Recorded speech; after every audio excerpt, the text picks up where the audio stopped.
já começou a transmitir? Já.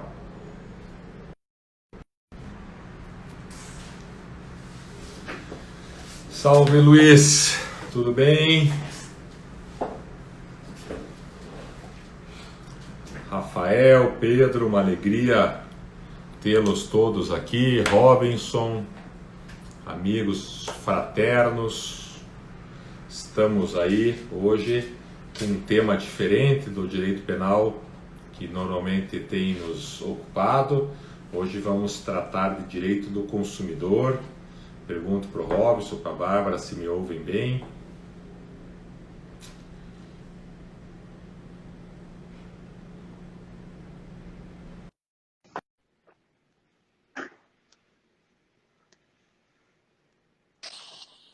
Salve, Rafael.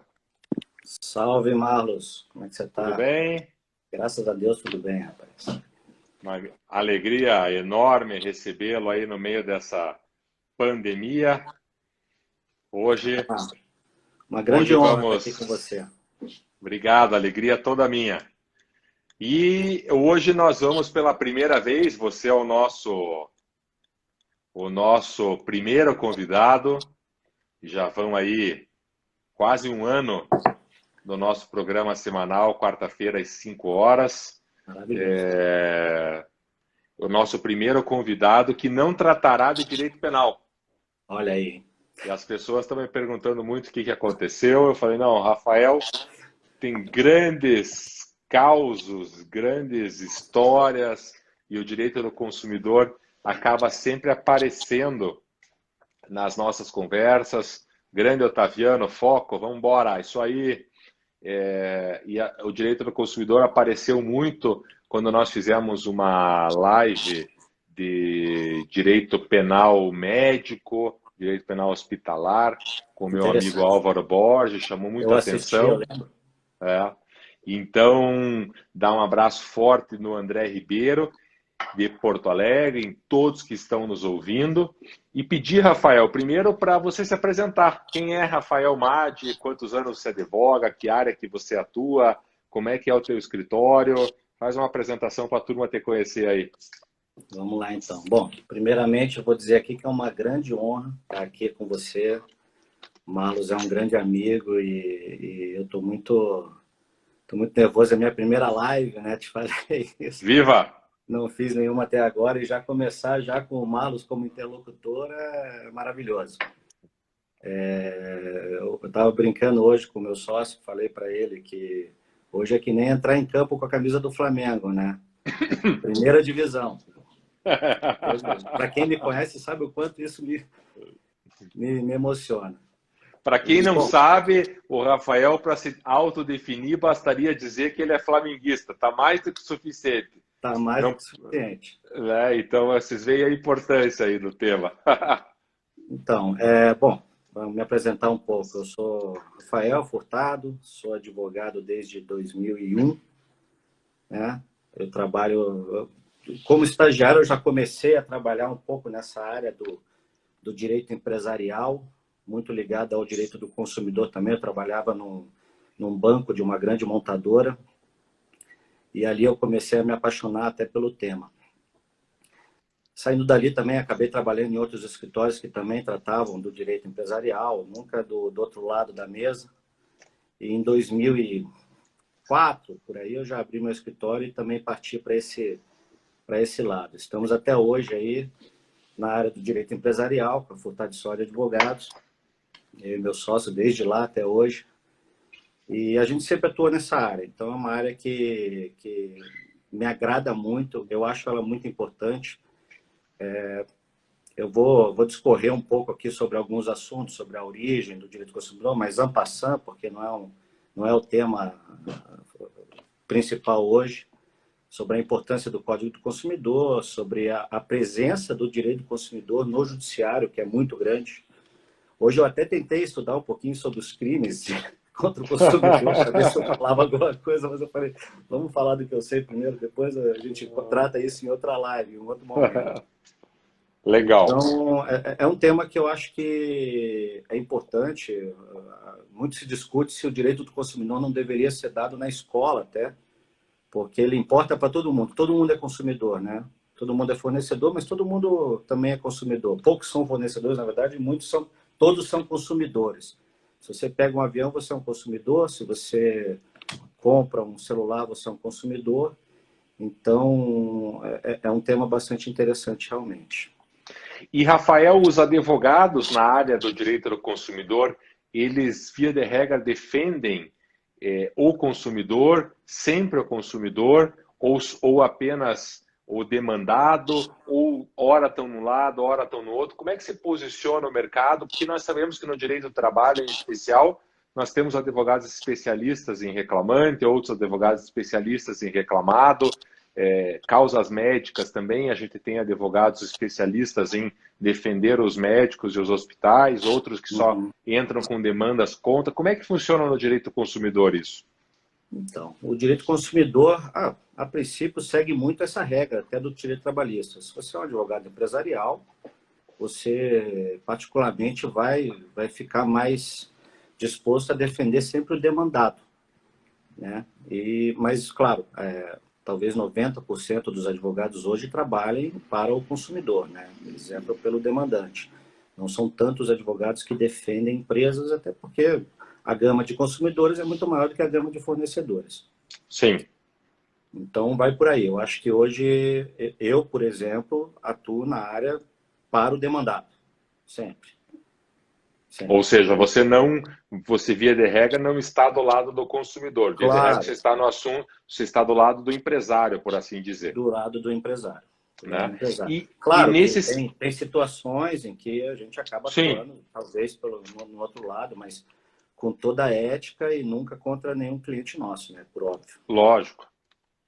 E o teu escritório é uma referência nessa área, todos nós que atuamos no judiciário paranaense, brasileiro, mesmo quem não atua tão fortemente nessa área, reconhece o trabalho do teu escritório como um trabalho sério, competente, ético, e isso é muito bacana, e daí decorre, inclusive, o convite que eu acho que você poderia nos situar na importância do Código do Consumidor para o consumidor e para o fornecedor. E também como que o direito do consumidor se posiciona dentro do sistema jurídico, dentro do judiciário. Então, a defesa do consumidor, ela começa lá nos idos de 1960, né? Quando o Kennedy, no 15 de março de 1962, que é hoje considerado o Dia Internacional do Consumidor, né? Fala da importância universal, né, do direito do consumidor, do caráter de proteção que o Estado precisa ter em relação ao consumidor. Dali em diante, praticamente no mundo inteiro, começaram várias correntes em relação à proteção do consumidor, tanto na Europa como no Brasil. No Brasil, em 1970, começaram a surgir os primeiros órgãos de proteção ao crédito. Inclusive em Curitiba, um dos primeiros foi em Curitiba, que foi o ADOC, né, que foi a Associação de Defesa e Orientação do Consumidor de Curitiba. Logo, ao mesmo tempo, foram criados os PROCON de São Paulo. Logo após, em 1991, o PROCON de Curitiba também foi criado. Veio até do ADOC, nesse caso. E daí, com o advento da Constituição de 88, né, isso ficou constando ali na Constituição Cidadã, né, que a gente chama. Então, ali, na promulgação da Constituição, nos atos das disposições transitórias constitucionais, constava lá que em 120 dias o Congresso deveria, então, estabelecer um Código de Defesa do Consumidor. Isso não aconteceu, né, porque o nosso Código de Defesa do Consumidor é de 1990. Mas, claro, havia toda uma questão de direitos sociais na época. Eu acho que isso aí acabou sendo deixado de lado por um tempo, mas, finalmente, em 1990, foi criado o Código de Defesa do Consumidor. Que eu acho errado chamar Código de Defesa do Consumidor, porque eu acredito que quando uma lei ela é promulgada, ela é uma lei que deve ser justa para todo mundo, né? Não que o Código do Consumidor não seja justo, ele veio para justamente harmonizar as relações consumeristas, né, entre consumidor e fornecedor. Apesar de se tratar com a defesa do consumidor, isso ajudou muito, inclusive, aos fabricantes de produtos e aos fornecedores de serviços a melhorar a qualidade dos seus produtos, porque eles tinham que atender agora uma nova legislação que falava, ó, se não for desse jeito, se não for bom assim, você vai sofrer essas consequências. Então, isso realmente ajudou muito, foi a qualidade de produtos e serviços aumentou consideravelmente a partir da promulgação do Código de Defesa do Consumidor em 1990, e a partir daí começou um pouco da desvirtuação em relação a essa coisa entre consumidor e fornecedor. Como acontece, você citou na legislação trabalhista também. Eu, como advogado empresarial, e o nosso escritório também atua nessa parte trabalhista, com o Dr. Germano de Soria. Então, a gente acredita que, em alguns casos, durante muito tempo, o judiciário ele se posicionou de uma maneira que ela defende muito o consumidor sem olhar a função social desse código e também a função social do empresário na nossa sociedade. Entendeu? Eu vou citar alguns casos mais tarde, mas, de qualquer maneira, ele cumpre, claro, o Código do Consumidor ele cumpre o mandamento constitucional que fala que todo cidadão tem direito à defesa em relação ao direito do consumidor, né? Ele está bem claro na Constituição, mas também ela deixa algumas nuances ali que eu não concordo, e até hoje isso não está claro também para o judiciário. Eu vou citar aqui 2 artigos do Código, que são os artigos que falam bem disso. A verdade é que, na verdade, quando foi criado o Código, muitos setores do empresariado fizeram muito lobby para que certos artigos fossem realmente retirados. E daí você vai colocar aí construtores, bancários, diversos outros que têm um lobby forte, né, no judiciário, que também estavam com medo do que vinha quando veio o Código de Defesa do Consumidor. Ao mesmo tempo, teve muito consumidor, e talvez alguém me xingue por eu falar isso, que pensa também, agora eu posso comprar e não pagar. E esse é o problema. Esse consumidor é o meu problema. Esse consumidor me faz olhar todos os consumidores que estão de boa fé, porque a gente tem alguns, e é uma parcela pequena, mas tem, de pessoas que são profissionais, vamos dizer assim, do dano moral. E o judiciário tem acatado esses casos, Rafael? Porque é muito interessante essa visão de um desvirtuamento do Código do Consumidor por uma parte dos consumidores, né? Porque todos nós, como você disse, todos nós somos consumidores, todos nós temos interesse. O fornecedor, né? O juiz é consumidor, o promotor é consumidor, o advogado é consumidor, o fornecedor é consumidor. Então, todos temos interesse numa equalização disso. E esses casos de abuso, eles acabam tendo acolhida no judiciário? Como é que... conte para nós um pouco dessa experiência prática, dessas situações, como que elas acontecem, como que o judiciário trabalha com elas. Então, para você ver, tem certas disputas que a gente ficaram bem notórias, tanto para quem trabalha com o judiciário, como para quem é leigo no assunto. Você vai pegar aí, por exemplo, as companhias aéreas e a aplicação, por exemplo, da Convenção de Montreal em relação aos voos internacionais. Então, você tem uma Convenção de Montreal, mundial, que rege as regras por exemplo, de extravio de bagagem, de atrasos em voos, e o Brasil fez parte da criação desse documento, da Convenção de Montreal, e o Congresso aqui, através de decreto, promulgou, falou, não, vale a Convenção de Montreal. Essa questão, para você ter ideia, só foi decidida, acho que ano passado, ano retrasado, não, 2016, salvo engano, que o STF finalmente se posicionou em relação à Convenção de Montreal e o Código do Consumidor, falando, ó, em voos internacionais, vale a Convenção de Montreal. Mas olha, e o que diz a Convenção de Montreal? Ela dá certas regras. Por exemplo, se você pegar um atraso de voo, em 2 horas você precisa, por exemplo, dar alimentação se tiver um atraso, em 2 horas você precisa dar voucher de alimentação para as pessoas. Até 4 horas você precisa fornecer hotel, fornecer alimentação, não vou lembrar exatamente agora os horários, né? A Mas partir de a... 4 horas, você tem que fornecer hotel para a pessoa, é a partir de 4 horas. No E caso de a extravio de convenção é bagagem, tem um melhor? valor. Não, o Código de Defesa do Consumidor sempre foi muito mais. Ah, isso que eu queria saber. Não, a gente tinha casos de que a pessoa tinha extravio de bagagem, por exemplo. Extravio de bagagem, que é uma questão muito interessante, e eu tive uma reunião muito interessante uma vez com juízes do juizado especial, explicando para ele a posição da empresa em relação ao extravio e perda de bagagem. Eu falei, hoje a gente estava tendo condenações de 8, 10 mil reais em extravios de bagagem, e eu cheguei para eles e falei, ó, vocês precisam entender o nosso lado. Existem vários tipos de extravio de bagagem. Por exemplo, tem extravio de bagagem quando a pessoa viaja, por exemplo, para o exterior, e a bagagem é extraviada na ida. Então, essa pessoa, claro, vai ter um desabor muito maior, vai ficar sem roupa, às vezes demora um dia, 2 para chegar, achar a bagagem, entregar, às vezes demora horas, às vezes chega na mesma hora. E existe o extravio da bagagem quando a pessoa viajou, curtiu e chegou, por exemplo, em Curitiba. E infelizmente, a bagagem dele não chegou junto. Mas ele vai para casa dele, ele tem outras roupas, ele tem as coisas dele. Claro, ele passa um certo dissabor, mas é um sabor que não é igual a pessoa que ficou sem a roupa lá no exterior, né? Ou em qualquer outro lugar, no Brasil, ou nacional, no caso. E tem a perda de bagagem, que daí realmente, perda de bagagem.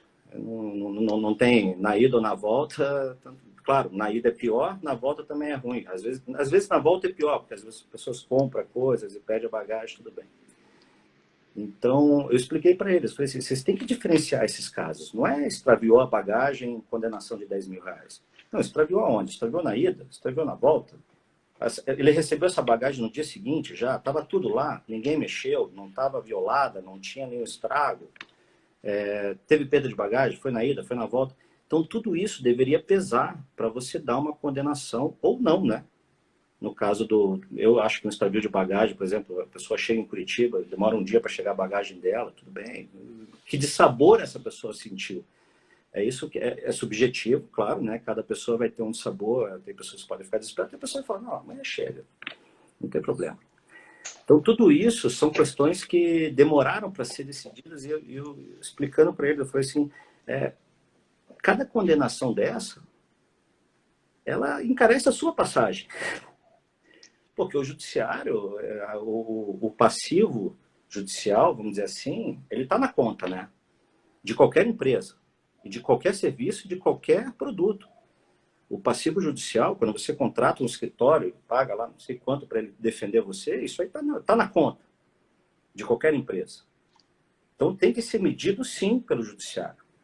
Tem que ser com parcimônia, tem que ser analisado caso a caso. Não dá para você estabelecer, ó, extravio de bagagem 10 mil, negativação na SPC é 15, não sei tanto é 10, não sei tanto é 5. É complicado. E esse caso E essas questões, elas foram pacificadas em termos de valor no judiciário? Ou elas não, acho estão que sendo hoje, analisadas na verdade, caso a caso? eu acho que hoje está sendo analisado muito caso a caso, está sendo muito melhor analisado, tanto pelo judiciário de primeiro grau, como pelo TJ e pelas turmas recursais em todo o país. Eu acho que isso, inclusive outras questões que antes não eram colocadas, hoje também estão sendo colocadas. A questão, por exemplo, de um atraso ou um cancelamento de voo em razão de mau tempo. Até pouco tempo atrás, não interessava o motivo pelo qual tinha o atraso ou o cancelamento do voo, a empresa era condenada. Hoje não. Como hoje a internet, na verdade, ajuda muito nisso, né? Porque hoje todas as informações estão lá. Então você consegue mostrar, ó, tá aqui, ó. Lá em Campinas não tinha tempo para esse avião aqui de Curitiba pousar lá. Então as pessoas às vezes falam assim, pô, mas o tempo tá bom em Curitiba? Sim, mas no destino não tá. Por isso o avião não sai. E isso não é uma escolha, uma gerência da companhia aérea. A Infraero fala, ó, você não vai voar. Esse voo não pode sair daqui porque lá não tem teto. Não adianta eu ir até lá, ver se vai ter teto ou não, voltar para cá, daí vai de novo. Não existe isso. Então tem todo um procedimento de segurança em relação aos voos que tem que ser considerado. Muitas vezes não é considerado pelo judiciário.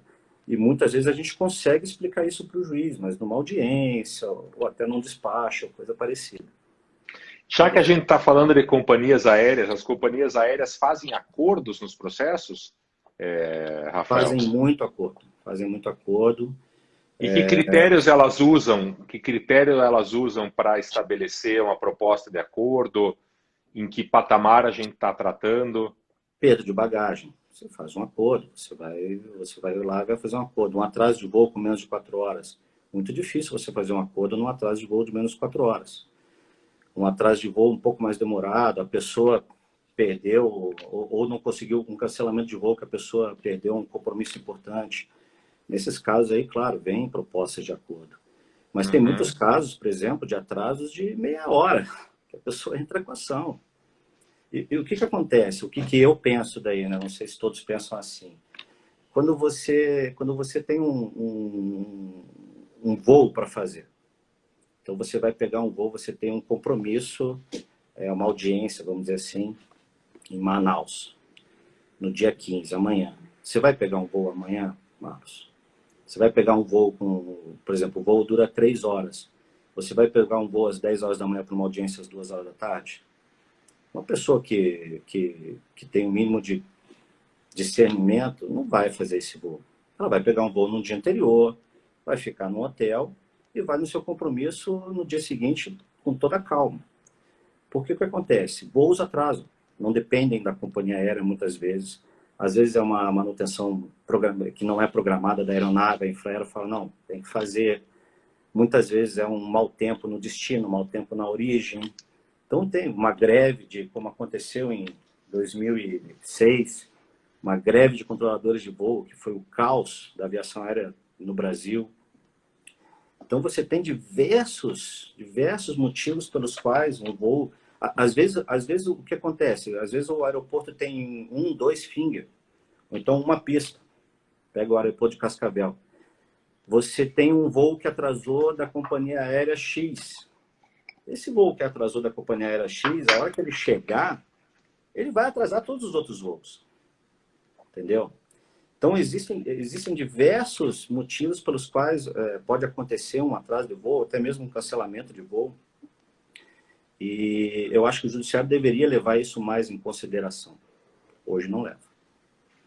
Nós estamos conversando com Rafael Furtado Madi, advogado, sobre direito do consumidor. Rafael, que é um advogado que atua na área empresarial, nos situou na questão do Código do Consumidor do Judiciário. Entramos um pouquinho aqui na questão das companhias aéreas.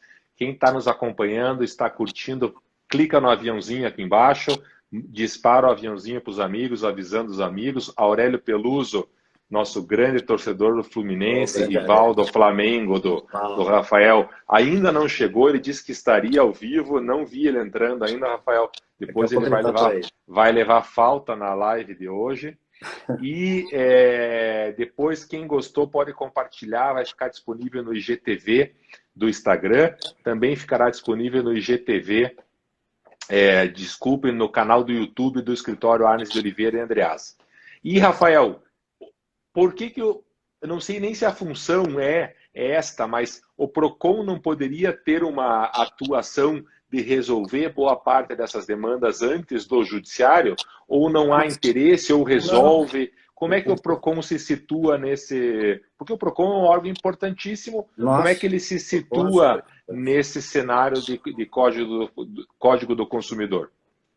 Não, o PROCON ele tem uma atuação muito importante e muito grande. A gente tem uma demanda grande em relação ao PROCON também. E as empresas elas tomam muito cuidado com os casos de PROCON, porque realmente a promotoria de lá não vem, pode não vir uma condenação, mas às vezes até o fato de você estar no PROCON para a empresa não é bom. Vamos dizer assim, a imagem da empresa, né?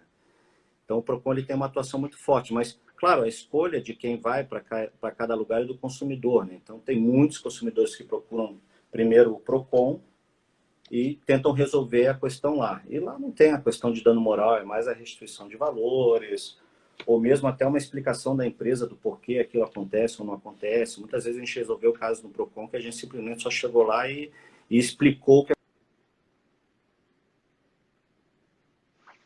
acho que falhou aí, falhou um pouquinho o som. Chegaram no PROCON, fizeram uma explicação do Sim, que... muitas vezes a pessoa não entende, às vezes, o que aconteceu. Vou te dar um exemplo de uma editora que a gente defende.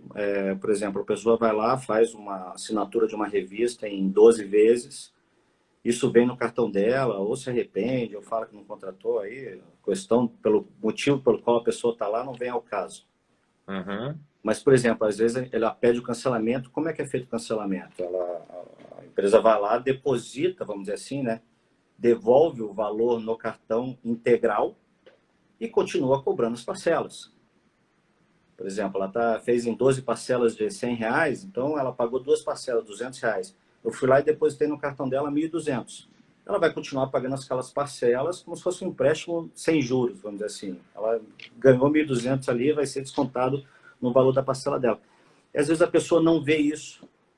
Então a gente chega lá e explica, ó, tá aqui, ó, pode ver aqui nas suas faturas do cartão que tá aqui, ó, você recebeu 1.200 aqui, esse é o valor. Mas claro, você vai continuar pagando as parcelas, senão eu tô te dando R$ 1.000 a mais. Se você pagou duas, eu cancelar tudo e botar 1.200, eu tô te dando R$ 1.000. Não, você continua pagando as suas parcelas e a gente depositou o valor integral para você aqui. Então tem diversas coisas que a gente vai lá e simplesmente explica para a pessoa o que aconteceu. E dá certo, E porque a pessoa entende. a Josiane Coimbra, agradeço a presença, está colocando aqui: o problema do PROCON é a aplicação da multa. Penaliza a empresa tão somente. Também, muitas vezes, por exemplo, esse caso que eu falei agora, por exemplo, seria um caso de que o consumidor estava completamente errado. Ele foi lá no PROCON, procurou, a empresa gastou, a empresa contratou advogado, contratou o escritório para fazer uma defesa. Imagina quantas pessoas se movem para fazer uma defesa. Tem pessoa dentro da empresa que tem que fornecer os dados daquele consumidor, tem o envio disso para uma secretária. Então, muita gente se move para uma ação. Uma ação no PROCON não é só o carinha que vai lá e não, o preposto que vai lá e fala, não, tá aqui minha defesa e tal. Você move muito, custa dinheiro. Mas, O claro, PROCON esse faz negócio uma... Desculpe, Rafael, o PROCON é, faz uma lista de empresas com mais reclamações? faz. O PROCON tem essa lista. Por isso, as empresas geralmente levam muito a sério o PROCON. Geralmente tem vou dizer assim, um canal com o PROCON para receber isso e tentar resolver isso da maneira mais fácil. Hoje o PROCON tem a CIP, né, que é um procedimento anterior que é enviado para as empresas resolverem diretamente com o consumidor. Isso não chega a virar nenhum procedimento administrativo do PROCON. Caso não seja resolvido na CIP, que é uma carta de informações preliminares, aí vira um procedimento administrativo do PROCON. Agora, mesmo o PROCON, na aplicação da multa, às vezes ele é meio estranho. Assim. A gente tinha um caso de uma comarca no Paraná aqui que, por exemplo, a gente tinha 10 audiências de um cliente nosso, instituição financeira, no dia. Então, na primeira audiência, a multa era de 2.000, na segunda, 2.500, na segunda, 3.000, na segunda... Sabe, só porque a gente não fazia acordo, mas muitas vezes não era caso de acordo. E agora você vê que eu pensava essa pessoa lá no PROCON para fazer isso, né? Tipo, a última audiência do dia era 10.000 de multa. A primeira era 2.000. Que parâmetro é esse? Entendeu? Mas graças a Rafael, eu Deus, a sei que maioria você dos quer PROCONs falar... são super sérios em relação a isso. A gente não tem muito problema, não. Eu sei que a gente quer falar um pouco do caso do consumidor com os bancos, mas a Elisandra está tratando aqui também e está aberto para perguntas e etc. A Elisandra está perguntando do consumidor com os planos de saúde. Você tem experiência nesse tema específico? O que você A pode gente, nos contar? E a daí gente chegou vamos... a defender um plano de saúde e é uma coisa também bem complicada, assim.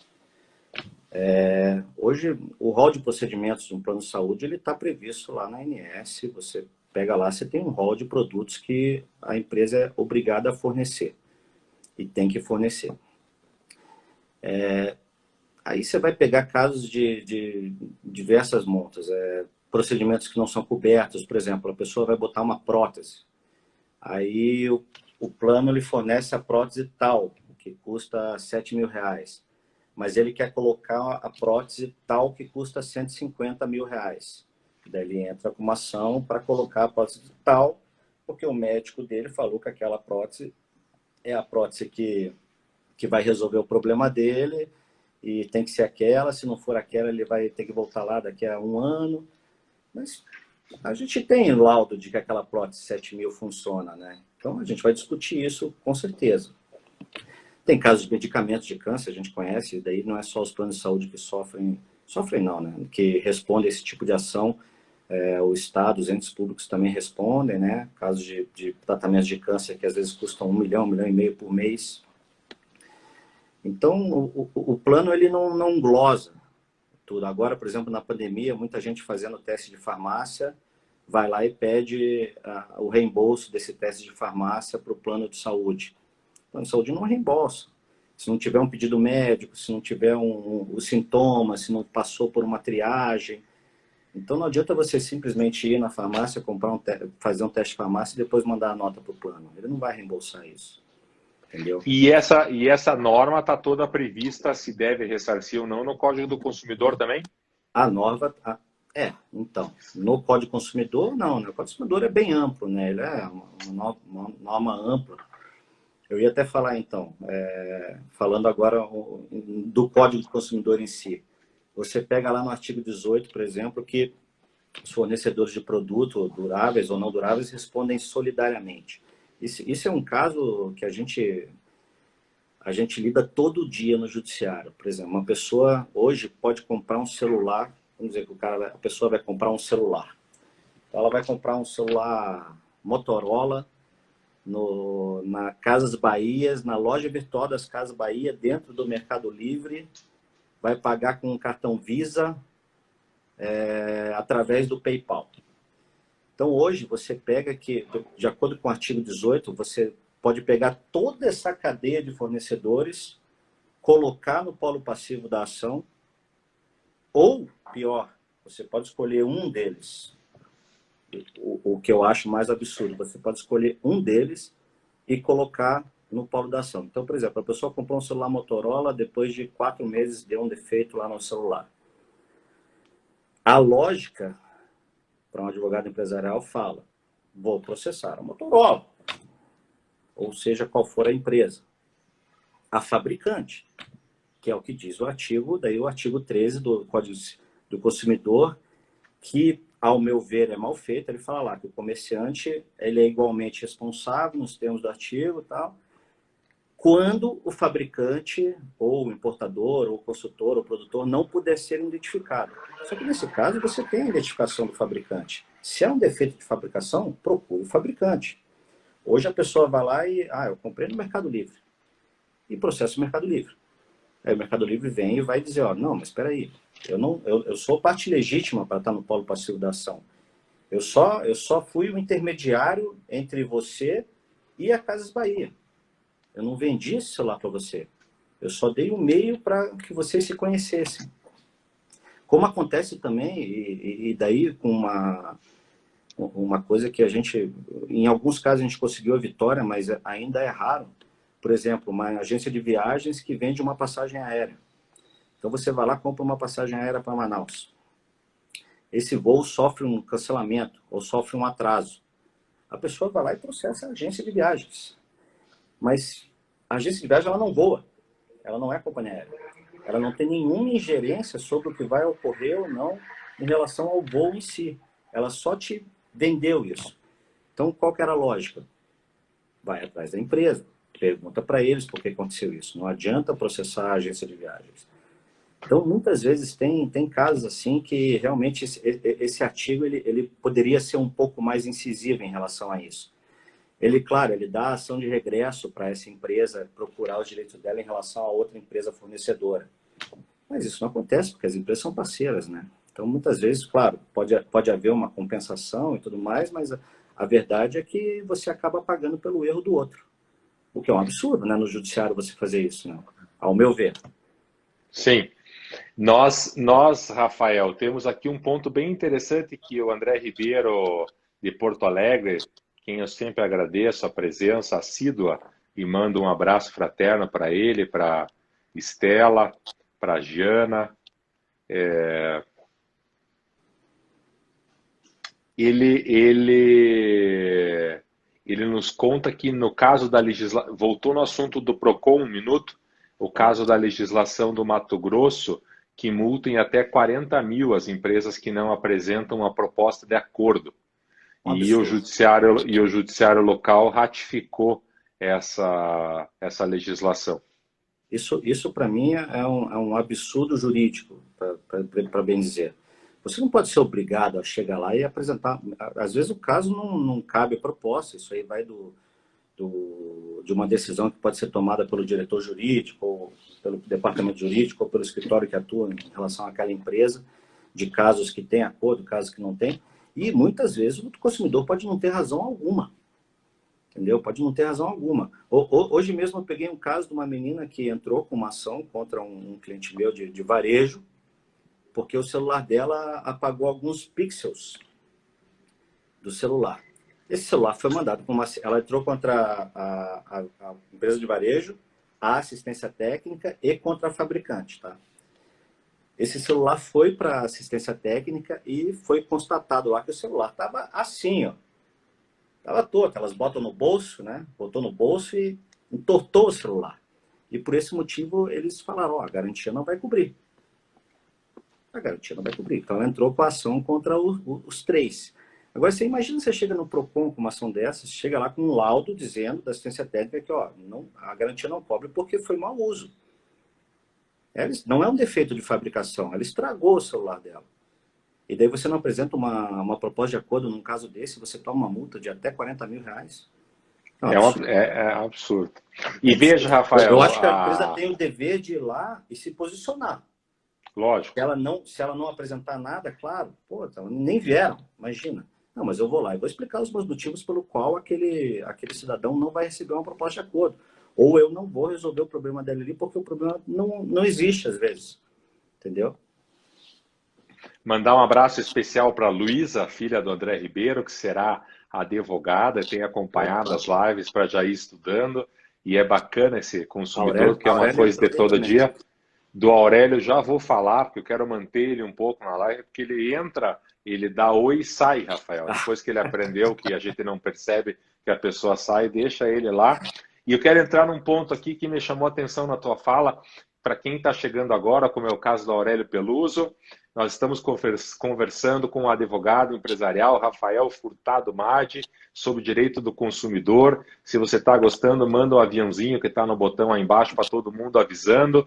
Estaremos depois também gravados no IGTV e no YouTube do Arnes de Oliveira e Andreasa. E o Galdino, advogado, Rafael, olha que é uma pergunta que sempre me fazem, inclusive no criminal. Gabriel Rodrigues Galdino, advogado. O gasto das empresas com escritórios de advocacia, que você mencionou numa parte da tua fala inicial, eles já estão embutidos dentro do serviço ou dentro do produto vendido? E aqui eu quero acrescentar um ponto que sempre me chama a atenção quando eu, enquanto consumidor, acabo tendo algum desconforto. Eu demandar às empresas, enquanto consumidor, tem algum caráter pedagógico? A empresa passa a agir mais e melhor se ela for demandada mais vezes pelos consumidores? Então, a gente até falou, né? Claro, esse preço do passivo judicial, sem dúvida, está embutido em qualquer empresa, de qualquer serviço, qualquer produto. Hoje, gasta-se muito em relação ao judiciário. Empresas grandes, claro, tem um gasto muito maior, mas mesmo empresa pequena, você vai ter um gasto, às vezes trabalhista, às vezes de qualquer outra coisa. E você comprar um clipes ou gastar com advogado numa empresa, esse valor com certeza vai entrar dentro do faturamento da empresa, de gastos, despesas e rendas, e vai ser dividido entre todos, com certeza. Se você pegar um exemplo bem prático disso, são os sinistros, né? Quanto mais sinistros, maior o seguro no ano que vem. Ou todo ano não aumenta o seguro do carro. Por quê? Porque tem muito roubo de carro. E por esse motivo, esse valor vai se agregando. Não tem como não ser feito dessa maneira.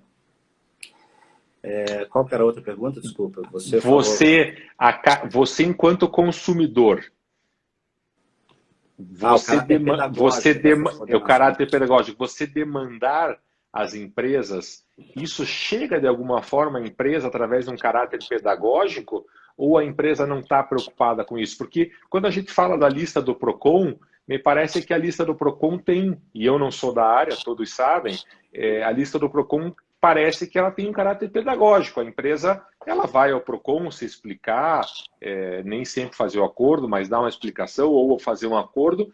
Lógico que ela não quer ser a campeã de audiências de reclamações lá na lista. Então tem um caráter pedagógico, na minha opinião. A demanda judicial atinge isso também ou não? A demanda judicial acho que está... Bom, eu não vou falar da demanda judicial em cima, eu vou falar que as empresas estão sempre tentando melhorar. Seja no isso que eu queria saber. Seja em treinamento dos seus prepostos, seja cada vez mais,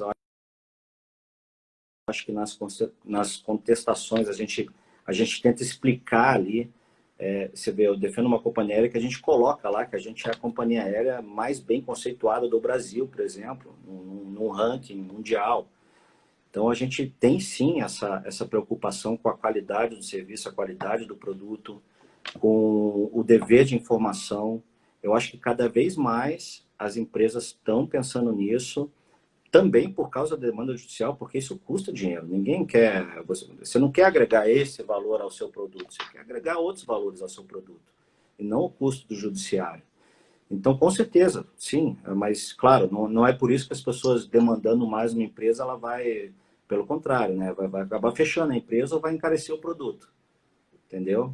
Então, tem o caráter pedagógico? Tem, mas não adianta demandar em demasia ou demandar por qualquer coisa, porque realmente isso aí só encarece o produto ou o serviço e não tem o caráter pedagógico. Ainda mais quando é o caso que eu te falei, de um consumidor que às vezes está de má fé ali, entendeu? Legal. Nós estamos com o Dr. Ulisses Dornella Júnior, de Pernambuco. Estive em Pernambuco ontem virtualmente tratando com ele de justiça penal negocial. Estamos com o Dr. Gabriel Gazebo, que é juiz em Piraí do Sul, com o Dr. Adilson Vieira Pinto, advogado, amigo em São Paulo, e estamos também com uma grande e uniformizada torcida do Facão, que se não foi o mais campeão, foi um dos melhores times de todos os campeonatos da OAB aqui do Paraná. Robson Gradovska, Aurélio Peluso, Rafael, Márcio Merkel, estão todos aí. Legal. E o Aurélio Peluso tem direito à tréplica aí sobre o Flamengo, que é o time de coração do Rafael. O Rafael se apresentou como flamenguista, o Aurélio pode fazer a defesa do Fluminense. Se quiser voz, está convidado para a próxima live, pode ser só sobre o Fluminense também, se preferir. E nessa reta final, Rafael, você queria tratar comigo 40 minutos, nós já estamos batendo 50. Nessa reta final, eu queria que você escolhesse um caso emblemático, interessante, que você tenha atuado, que tenha chamado a atenção e que seja significativo aí dentro do direito do consumidor. Eu tive um caso muito interessante, aconteceu agora, essa semana passada, foi muito engraçado. Uma instituição financeira, uma fintech que a gente defende, e a pessoa entrou com uma ação dizendo que nunca contratou com aquela fintech. Daí tinha um pequeno empréstimo, lá, um valor pequeno, onde foram pagos 3 parcelas e as restantes não foram pagas. E ele jurava por Deus que nunca tinha contratado, na inicial, claro, né?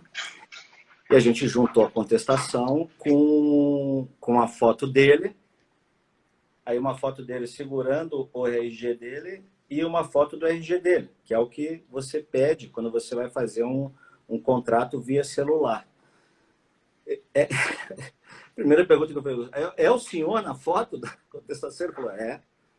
É o senhor segurando o seu RG na foto? Ele é o seu RG na foto? Ele é. Eu falei, mas o senhor não contratou com essa empresa? Não. Nunca mandei essas fotos para ele. Eu falei, tá, mas quem mandou essas fotos? Juro por Deus, eu não sabia o que falar mais na audiência. Eu falo, como que pode? Ele entrou com a ação, a gente juntou lá e mesmo em audiência, ele foi lá e falou que nunca mandou aquelas fotos para a gente. Eu falei, pô, mas quem mandou essas fotos para nós, então?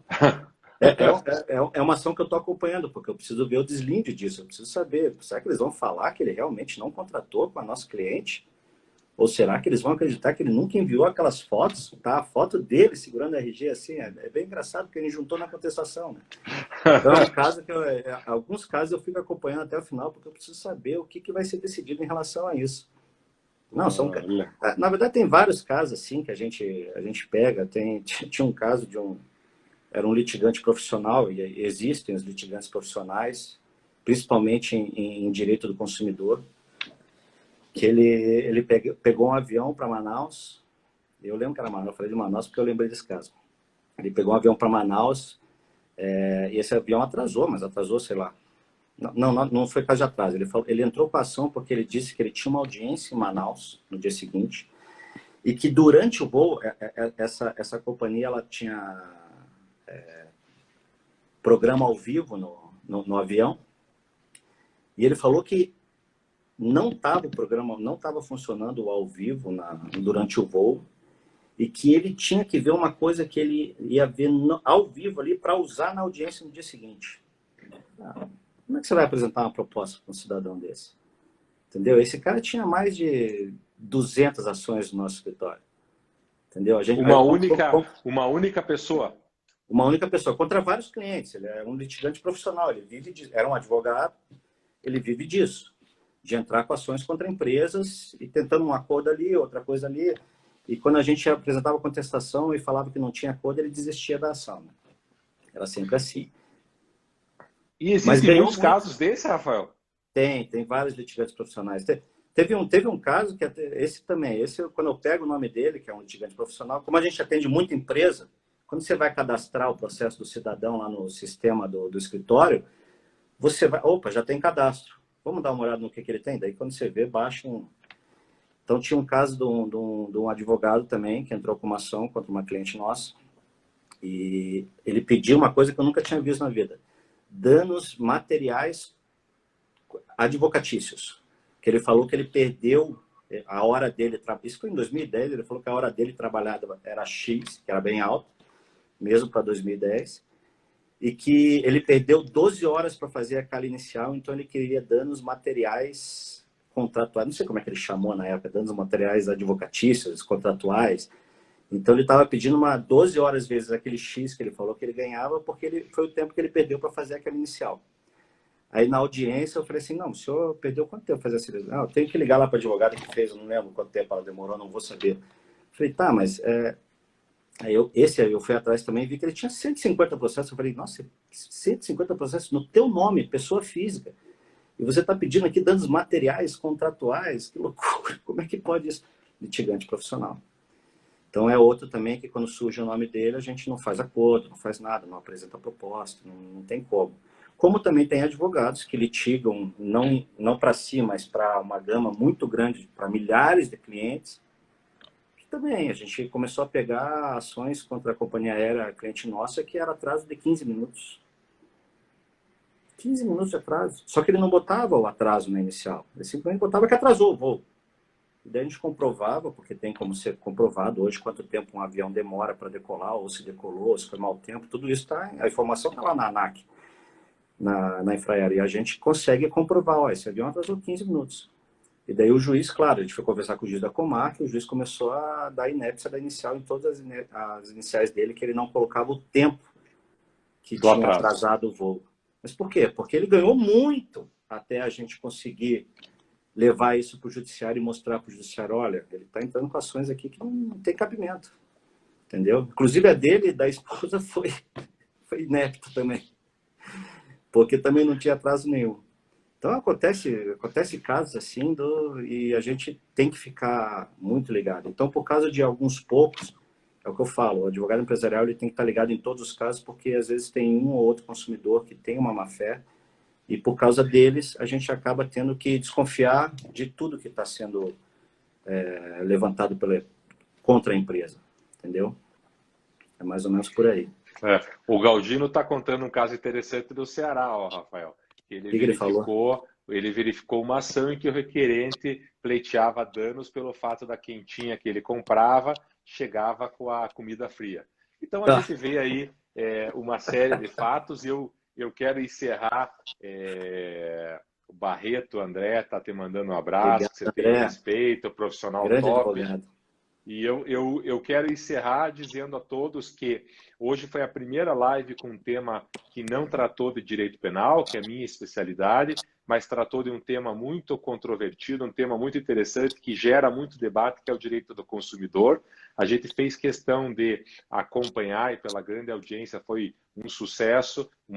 Fizemos questão de convidar o Rafael Furtado Madi, que é um advogado empresarial, que atua no Paraná e também em todo o Brasil e que tem profundo conhecimento do Código do Consumidor, a quem agradeço, Rafael, enormemente a tua presença, a tua participação. A ideia da live é justo essa, bater um papo, foi muito Muito legal. legal. Os amigos estão sempre presentes com a gente e isso fica gravado no IGTV. Quem gostou, compartilha. Fica gravado a partir de amanhã também no YouTube do Arnes de Oliveira e Andreasa e fica como um conteúdo jurídico bacana para quem quiser acessar. Super obrigado e você tem aí teu tempo para se despedir, Rafael.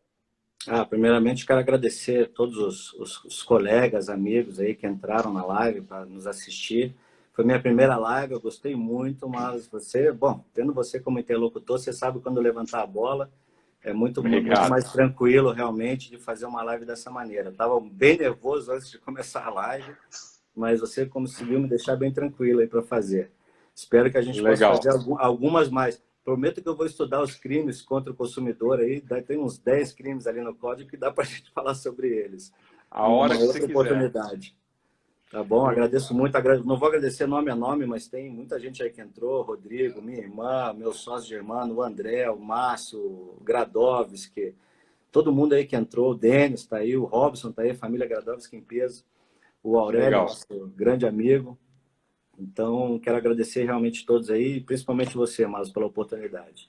Uma alegria enorme e fica um forte abraço. Encontro todos vocês na próxima quarta-feira, 17 horas. Vamos tratar de influência das Forças Armadas no direito penal. Se você ficou curioso, deixa na tua agenda.